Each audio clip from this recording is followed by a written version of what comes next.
Well, it's the first Impact Us, the podcast this morning, and I'm delighted to invite an old friend and colleague and associate of mine, Marianne Smith from Do Marketing.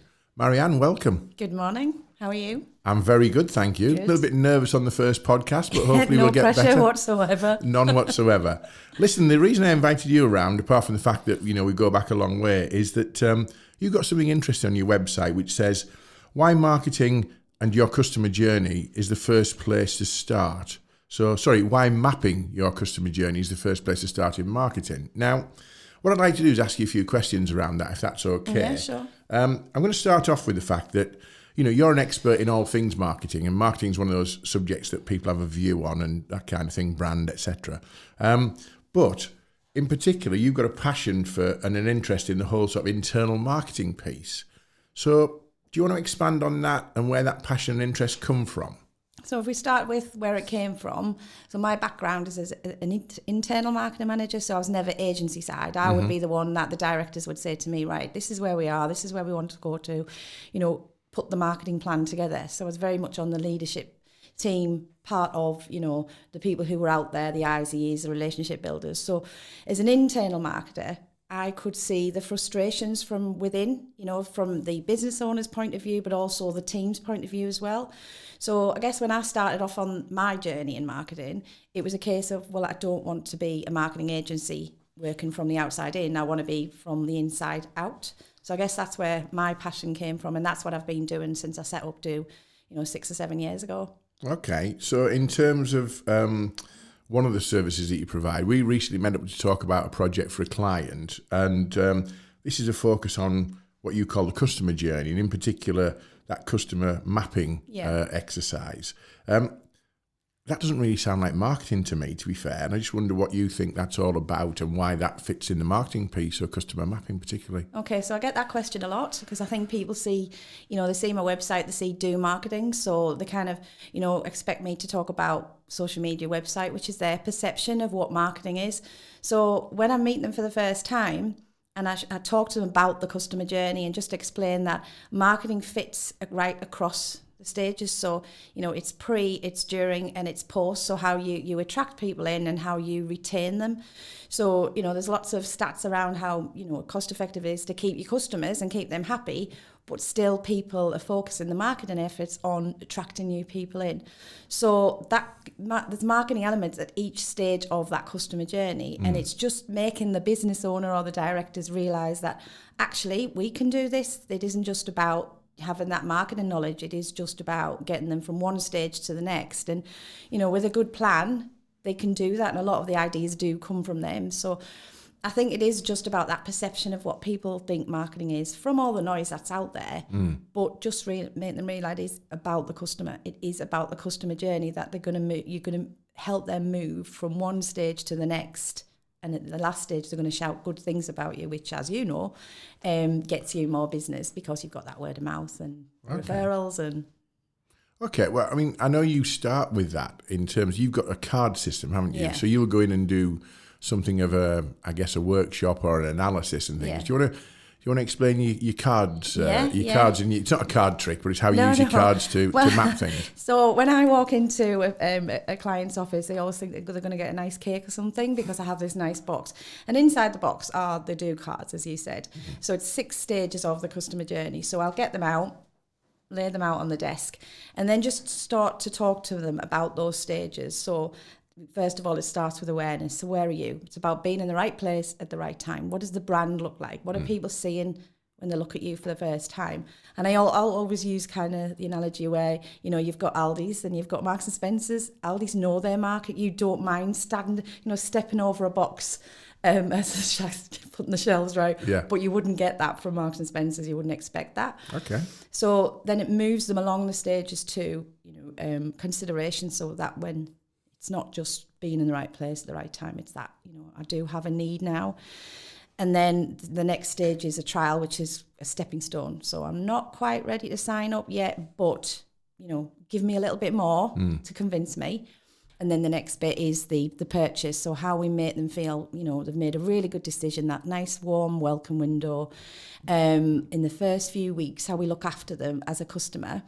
And then it moves on to retention. So things like your loyalty programs, even complaints procedures, those systems in place. And then the next bit is the advocate. So how do we create an army of advocates that's going to go out there and say, this company is absolutely awesome, you need to work with them. Excellent. I mean, it does sound like you're encouraging kind of a lot of the people in the organisation to come up with their own ideas. So you're not imposing your marketing, I guess, ethos on them. Do they have more ownership as a result of that? They do have more ownership, but I think the best thing about showing them the cards is that they kind of stand back and go, I can do that. So I don't have to be on Facebook and I don't have to, change on my website. No. You can talk about the steps, which, like you say, predominantly come from them anyway, ideas that they've had in place. And all I help them to do is to plan those out, stop them from doing things they don't need to do, but give them clarity, give them focus to improve. And how I describe it is like, let's get that dial from an 8 to an 11. So it's a customer journey, but it's about adding value. Let's get that customer experience that they're going to naturally move on from one stage to the next. It's a really interesting way of doing it, isn't it? Because there's so many people out there, they hear the word marketing and they suddenly think, like you say, new website, social media campaign, going back to the old days, go send some flyers out. And if they start off doing that, it's a complete waste of time. But what I'd like to think about is so the customer journey is important to the success or failure of the marketing function and the spend of the marketing budget. How often do you see that get misused or misplaced or misspent? Yeah, well, I think first of all, again, when they get me in, it's like, oh, God, we need to spend money on marketing. So they see it as money and they see it as time. And half the time, they haven't got that either, the resource in place. They haven't got the time to do it and they think it's going to be really, really expensive. So, and because there is a lot of noise out there, you've got all the social media, you've got video, you've got email marketing, exhibitions. There's so much stuff that they think they need to do that they don't really know where to start. So they are in danger of spending a lot of money when they don't need to, or not spending enough. Right. So again, I use the analogy of, Marks and Spencer's. If your client if you want to get in front of them, there's you have to look a certain way, you have to act a certain way. The things that you say in your communications has to make that type of client act. So actually, we do need to spend a bit of money up front, but it's just giving them that kind of confidence and reassurance that it doesn't have to be a big marketing spend, but in certain steps of that customer journey, this is where we're best placed to put that marketing investment in for you to get the right return. Okay. I had a client the other day came on a workshop of mine, and then I've introduced them to you. They were adamant about joining a particular network, and it was one of those sort of weekly networks that everybody goes to on a Friday morning at 7:00, and they're going to meet the right kind of people, etc. But when I talked to them in the workshop about what their target customer looked like, their target customer were education and manufacturers who value their brand values, because they were looking to make videos and photography high quality. And I said to them, your customers are not in the same room that you think you should be going to the network for. But they felt somewhat, everyone's networking. I've gone to this event twice and I therefore should join. I tried to talk them out of it, and I know you met them recently and you've now also talked them out of it. Is that common that people just sort of fall into the wrong thing? Yeah, but take that as an example.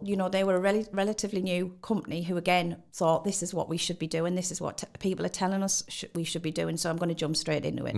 But when you dug deeper and I dug deeper, they didn't have that marketing structure in place. They didn't have the systems in place. They didn't, they had an idea of who their the sectors they want to get into, which was brilliant because they want to obviously niche it in education and in manufacturing. But what they could have done, and the danger there, they could have jumped straight into that. So when people were giving them referrals, when the inquiries were coming in, the systems weren't set up. And, I've seen it before where people have spent money on marketing. So, you go on the website, it's like, call today, ring us now. And then you ring and they don't have an answer machine. Right. Or they don't have they have an answer machine, but there's no answer message on there. So the way I explained it to them was to get that structure in place. Let's look at your customer journey. So if you do decide to go out networking, then, when from that networking event, you've got a post follow-up plan. And that was the advice that I gave them. Let's just get your customer profile, get the journey done, and then decide what's best route to market for you. Okay, that's interesting. So who else is currently buying into the sort of, I guess it's internalising really, because I think the world's full of people who are spending money on, social media, podcasting and stuff like this, and thinking, is that the right thing? Who's buying into now rethinking their marketing on a customer journey basis? What kind of companies and organisations are you talking to? So you get the frustrated business owner. He's kind of prime for me. He's the one that has tried marketing before. He's spent money on it. He's deflated. He's frustrated. He just doesn't know where to start. So I can see that as soon as I go in, it's like, oh God, marketing again. What's she going to say?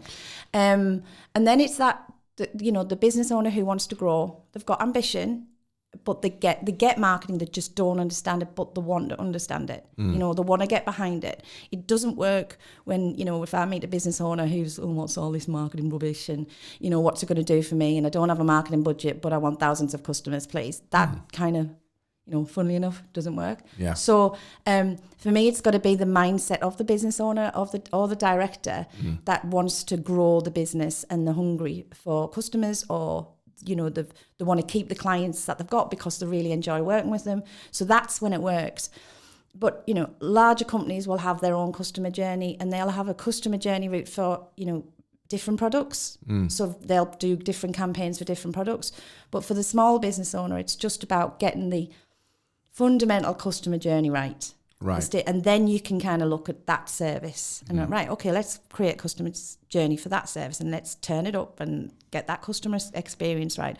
So it works for everybody. It doesn't matter if one of my associates just started out, he's on his own, and we've gone through his customer journey.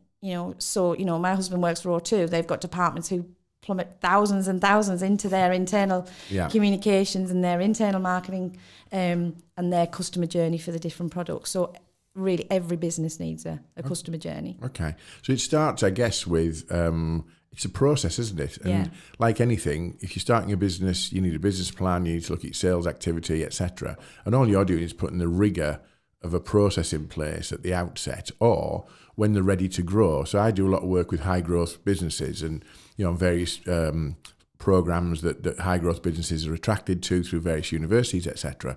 So those high growth businesses are at a point in their evolution where they are probably going to do something different, something bigger. Is that the right time to do the customer mapping, do you think, for organisations who are about to, grow, change, develop? Is that a good time to do it? Yeah, I think as long as you've got your framework there right at the very beginning, the customer journey, and it's particularly with the customer experience, if you look at it more in terms of the customer experience, you just add in value all the time.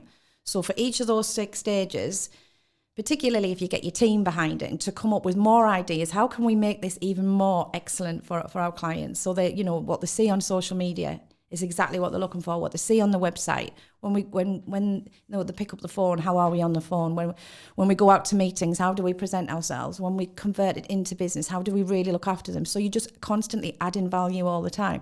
But you learn a lot of that from your customers anyway, because you work out what your customers like, you work out what your customers don't like, you do more of what they like. Yeah. You find, systems and templates based on the stuff that they don't like, and you just, train your team on the customer experience, so they are looking out for opportunities. And they also know what can, lose a customer as well.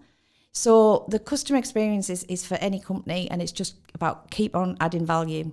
Okay. So they shout great things about you, which is what you want. And I presume you've got evidence and testimonials from people who've seen a change in their either customer retention, customer growth, testimonial evidence on social media that say that these companies are a pleasure to deal with. So when people are buying into it, it's not, I guess, just the obvious commercial values of it. It's about brand, it's about position. Is there any impact on staff then who work in an organisation that are customer focused through kind of a mapping process, genuine customer focused, not those organisations who go, we do customer service or we care, because they don't sometimes, do they?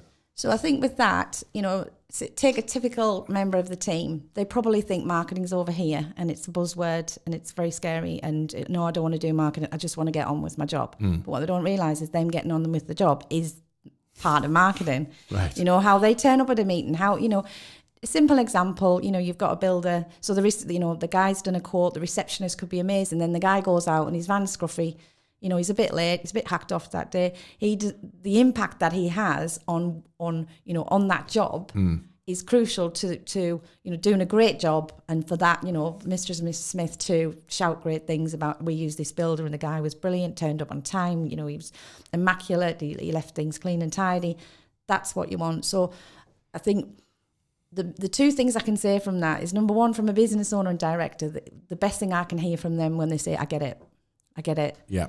And then the other thing is when I do the workshops with the teams and I put the cards out, and we work out what you're doing at each stage, and they're telling me, and then we get some other post-it notes. What can we do? Well, I had this idea to do that. Brilliant. Yeah, but how would that then?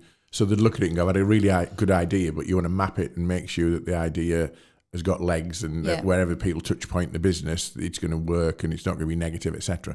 You mentioned about a builder there. I work with quite a few organisations in the sort of property and construction kind of area.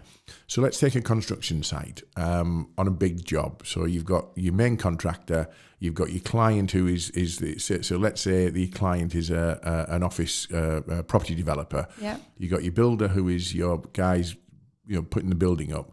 You've got your subcontract team who are M&E contractors putting the pipes and wires in. You've got your plumbers, you've got your labour, all that kind of thing. Are they part of that customer experience, or is it just guys and ladies going to work and doing the job and inspiring their teams to get the job done on programme? How does that work in a big organisation like that? I would definitely say they're part of the customer experience, but for me that goes back to how you recruit the right people in. So I do, as well as the customer action plan, the customer journey, I do the team action plan. So if you're recruiting the right people in, if you've got your vision and values in place, so you can talk about this in the recruitment process. So what you want is those people to come in and go, I want to be part of that. I want to be part of that vision. I love this company. The values are spot on. This is a type, in the organisation I'm in now, I don't get that. And then carrying that forward through to induction. So again, you're talking about the vision and values, the exciting projects we're working on. Do you want to be part of this? And again, they're looking at where they came from and thinking, I don't want to go back there. So they start and get buy-in then. And there's loads of stats around, how it, get your employee engagement and productivity and well-being and happiness. So, if someone's happy in the job, you can see that.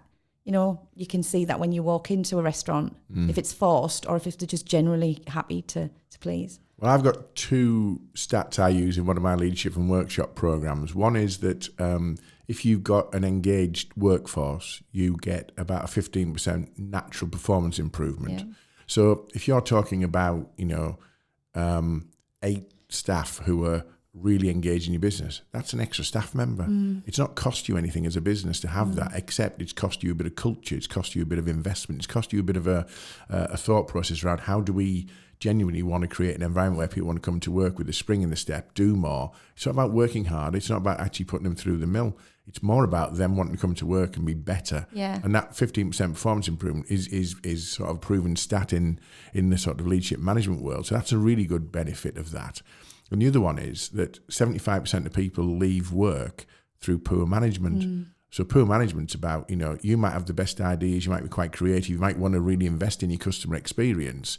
But if your boss doesn't, your line manager doesn't, then you're going to leave, aren't you? So there's a vested interest in this, commercially and operationally, for every business to even think about it, isn't there? It is, and it's fundamentally saying to them, you are part of this growth, and we will grow with you. So you get the customer experience right, you get the employee experience right. It's a win-win, as far as I'm concerned. But it's getting their buy-in initially, right from the very beginning. Are we the right company for you, or are we not the right company for you? This is how we look after our customers. Do you want to look after our customers in the same way? Then brilliant, I guess if you're looking after your customers well, there's an implication you're going to look after your staff in the same kind of way, because values are one of those things, aren't they? I've been in loads of organisations where they've got values on a poster or on the back of the toilet door, and you're thinking, right, and you ask somebody to say, what are the values of the business, and they can't quote them. They're on the wall. They're on the wall, and they're going, no, I can't quote those. So I guess in terms of that, genuine values are important, aren't they? Because then people are attracted so it's staff and customers on that basis. Okay, so in the world of marketing, buzzwords are things like video, social media, podcast, etc. So why do people still get it wrong? This seems really obvious to me, Marianne, that you start with this customer mapping exercise. Why do you get resistance, or why do people just still not get it? Because obviously a business owner knows what they do every day. They know their job inside out. So they still see marketing as something that they can't touch and they'll never touch. They don't want to. And they've obviously had the fingers burnt before. There's so much noise out there. So like when I started off as an internal marketer, that marketing manager would do everything. Whereas now marketing's so dissected. You know, you've got people who just look after Facebook ads. So that's one social media platform and one way of advertising your company. So to expect a business owner to kind of, you know, think I'm going to take on marketing, I'm just going to let someone else do it because they use all the buzzwords, so they must know what they're doing. Yeah. So, but when you turn it round into, well, actually, it's about the customer experience, that I can do that. Everybody gets customers, don't they? I mean, if you if you run a business, you all get what a customer or a client is. So you're kind of making it more accessible, I guess, on that basis and taking that fear out of it. So what do internal marketers think about it? Are you a threat to them? You know, in terms of saying, well, we're probably going to stop doing a bit of this. We're probably going to refocus something there. What reaction do you get from internal marketers? I'd be interested to see. So here's an example. Okay, so one of my clients had a guy who was a bit reluctant to do marketing. You know, terrified. We brought him into the meeting. It was a health and safety company. And we asked him to come up with some typical questions that he gets asked all the time. And he came up with about 40 questions that we could turn into blogs. I nearly died. And I was like, oh my God, well done you. You have just contributed to marketing. So that was, you know, a brilliant moment for me because he was like, well, we get these questions, Marianne, and we get more questions. And that, you know, for them to think that just, you know, giving that to marketing to say, this is what the customers are asking me all the time. So from an internal marketing point of view, I can help them, you know, get that information from their teams. And quite often if you have an outside person coming in, it supports them. It's like, this is what I've been, you know, trying to get us to do. Yeah. You know, it isn't just my job, it's all our jobs. And Marianne's coming in and, you know, I do the workshops with them and the content creation workshops, and we pull out ideas, and this is how you can, this is the structure of a blog. And then we do LinkedIn training. So this is how you can also look on LinkedIn, and this is the type of things that you can be saying. So with the marketing managers, it's like, thank God. It's not just down to me. So I like to think. So I actually, you're quite welcomed, rather than sort of no threat. No, you shouldn't be. But there's a lot of people out there a bit quite narrow, aren't they, about the thinking? It's my job. I do that, and that's all I do. Yeah. So it's quite nice to see that you're not seen as some kind of threat to the department. One of my favourite stories about the whole kind of understanding your customer perception goes back and. I'll apologise for any factual inaccuracies, but it's never stopped me before being a sales professional. What I would say is Eddie Stobbart, when they first started, they put their drivers in uniform. So if you imagine, before Eddie Stobbart became the brand that they are and the sort of market lead, everybody can see an Eddie Stobbart lorry on the motorway. It seemed to be everywhere. But they're quite a small company. And their guys and their lorry drivers were then put in polo shirts and smart trousers and branding. And when they were going to transport cafes and pulling in for, you know, the bacon sandwiches and whatever, and I don't want to stereotype lorry drivers on that basis, probably eating corn and quinoa these days. But the reality was they were getting the mickey taken out of them by other drivers and going, oh, who do you think you are? Look at the state of you. Fancy coming to work dressed like that. But actually, Eddie Stobbart's customers respected the fact that they were professional. If you look professional and you present yourself professionally, you are going to be a good representative of that business.